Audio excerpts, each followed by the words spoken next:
When we are moving the PRECiV license from one computer to another, it's critical that we deactivate the license from the original computer before we try to activate it on the new one.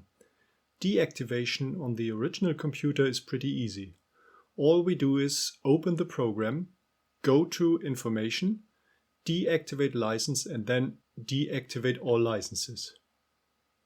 In case of a customer PC, this is the best option, as it will deactivate the PRECiV main license as well as all licenses for optional material solutions in one run. On an evident internal demonstrator PC, we might use different software packages with different license keys, and that's why we need the option to select which license to deactivate and which license to keep. In that case, we have to start the software setup process of PRECiV from the installation files and choose between software deactivation with internet connection and software deactivation with file transfer. A code-based software deactivation will only be offered if the activation was performed by the code-based activation procedure. In this video, we will go through all three deactivation options. Let's begin with the first scenario. The computer has an internet connection. To start, let's find our PRECiV installer files. They are usually provided as ISO disk images. Mount the ISO file by right-click and mount or by a simple double-click. Run the setup, choose Install or Maintain Imaging Software and click Next. Now choose Deactivate Licenses on this computer. In this step, you can choose specifically the license to deactivate, and then you continue with Next, followed by Deactivate.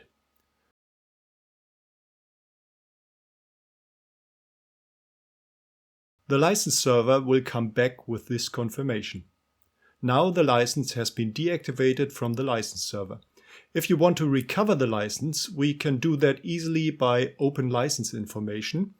In this HTML document, we can now browse to see program data evident etc by this link here.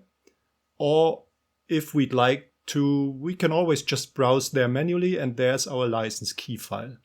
Now you could save the license key LKF file to a USB jump drive in order to transfer it to a new computer, for example. If we are deactivating a license from a PC that is either offline or behind a strong firewall, we are going to have to deactivate by file exchange. It's a lot like regular file exchange to activate, except with one extra step, and I will show you right now.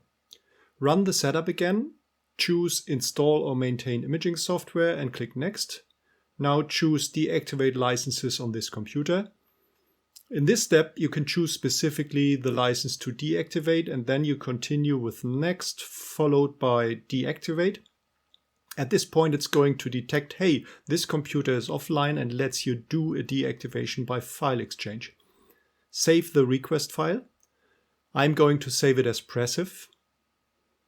Either on this computer or on another computer that's online, I'm going to go to this website, going to choose our deactivation file and going to upload it.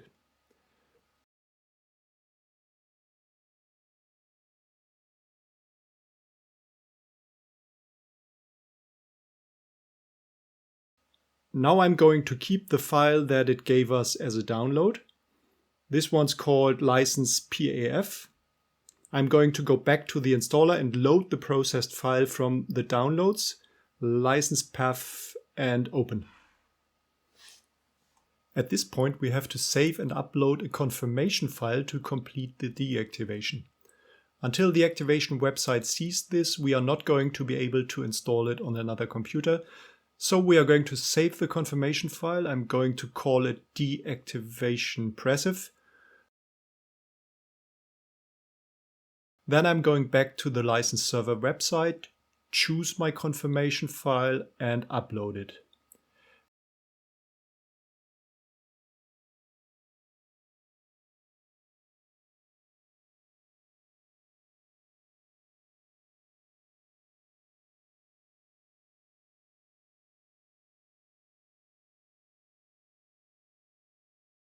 Now that license has been deactivated and we can install it on the other computer. And in the installer, just hit Next and close to finish. Once again, if we wanted to recover that license, it's going to be in the same place mentioned before, C, program data, evident, etc. And it's the license key.lkf file. Usually what we should do for a customer is we should make sure that we save both license key LKF as well as the license information, bring those over to a new computer, or perhaps ask them to put it onto a network resource that has safety backups. Finally, if we are going to be deactivating a license from a computer that is not online and the company or institution's policies prohibit any exchanging of files by USB jump drives, in this case we will have to deactivate fully manual by code. I cannot demonstrate this, but I can show you what it's going to look like, kind of, with a couple of screenshots. You are going to get a screen like this. It will give you a code A. You will call the hotline numbers provided here and read them this code A, and then they will give you a code B in return. Or you write down code A and re-enter it on the website mentioned here on another PC which is allowed to be online. Once you submit it, you get code B in response. The good news is for deactivation the code B is only a few characters long, so it will save us some time, and especially if you have chosen the telephone hotline. In any case, write down code B and re-enter it by clicking code B in the deactivate license manually dialog. Now type code B and hit OK, and finish the deactivation by clicking next. The confirmation screen can be closed once you made sure that the license key LKF file is safely stored and ready to be used on another computer.